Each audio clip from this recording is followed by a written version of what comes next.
Hi friends, భారతీయ ఆత్మీయ మిత్రులకు నమస్కారం. ఊరటికి స్వాగతం. తప్పులెన్నువారు తండోపతండంబు నుర్వి జనులకెల్ల నుండు తప్పు, తప్పులెన్నువారు తమ తప్పులెరుగరు విశ్వదాభిరామ మినరవేమ. అంటే దీని అర్థం ఏంటి మనకు అని తెలుసుకున్నట్టయితే, తప్పులెంచువారు తండోపతండంబు, తప్పు చేయువారు తండోపతండంబు నుర్వి జనులకెల్ల నుండు తప్పు. ఈ భూమి మీద ఉన్నటువంటి ప్రతి మనిషి కూడా తెలుసో తెలియకో తప్పు చేస్తారు.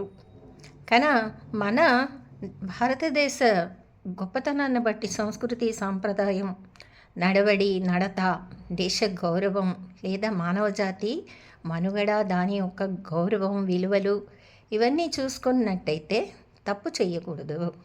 ఎందుకంటే పుట్టినప్పటి నుంచి ఇదే నేర్చుకుంటూ పెరుగుతాం. పెద్దవాళ్ళు కూడా ఇదే నేర్పిస్తారు.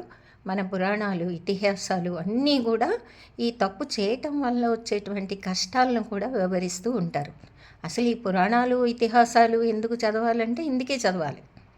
ఎప్పుడూ కూడా ఒక కథలోన నాయకుడు ప్రతినాయకుడు లేదా నాయిక ప్రతినాయక ఉంటూనే ఉంటారు.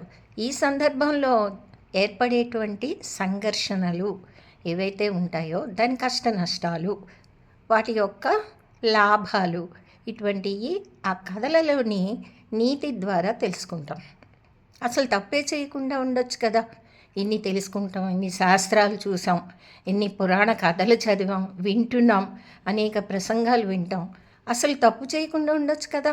చాలామంది అంటారు అన్నీ చెప్తారు, మొత్తం అన్నీ చెప్తారు, శాస్త్రాలు చెప్తారు, పురాణాలు చెప్తారు, కానీ మనుషులు మాత్రం అలాగే ప్రవర్తిస్తుంటారని కూడా విమర్శలు వస్తుంటాయి. మరి ఎందుకు ఇలా జరుగుతుందంటే, తప్పు చేయడం మానవ సహజం. దీన్నే ఇంగ్లీష్లో టు ఎర్ర్ ఈజ్ హ్యూమన్ అని చెప్పేసి కూడా సమర్థిస్తూ ఉంటాం.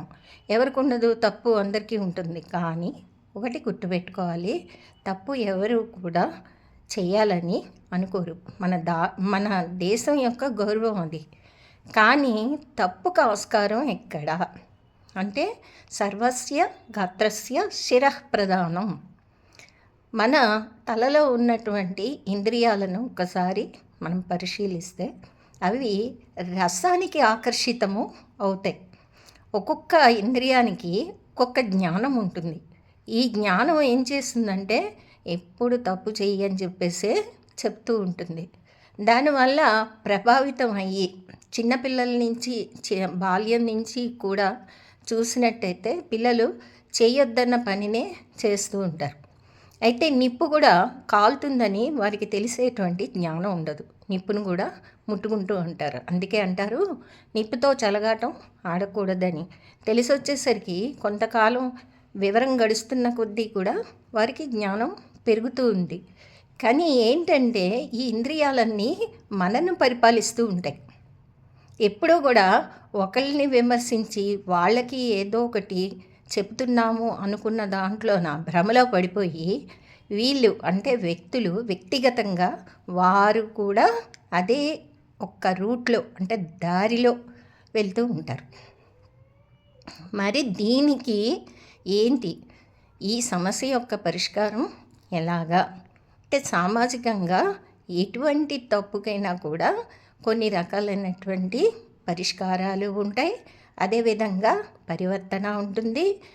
కొన్ని వాటికి మనస్సాక్షి అనేటువంటి దాన్ని నమ్మి పశ్చాత్తాపం అనేటువంటిది కూడా ఉంటుంది.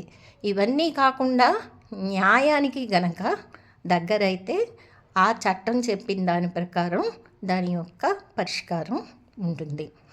ఇది ఫ్రెండ్స్. కానీ ఏంటంటే ఎక్కడో ఏదో ఏ సిచ్యుయేషన్నో, ఏ స్థితినో, పరిస్థితినో, వ్యక్తినో నియంత్రించాలనేటువంటి ఆరాటం కన్నా మన వద్ద ఏం జరుగుతుంది, మన మెదడులో ఏం జరుగుతుంది, దేనికి ఆకర్షితం అయిపోతున్నామో, ఆకర్షితం అయితే వచ్చేటువంటి ఫలితాలేంటి, వీటిని ఎలా ఎదుర్కోవాలి, వీటి నుంచి ఎలా బయటపడాలి అని చెప్పేసి గట్టిగా అనుకొని మనల్ని మనం నియంత్రించుకుంటే తప్పు జరగకపోవచ్చు.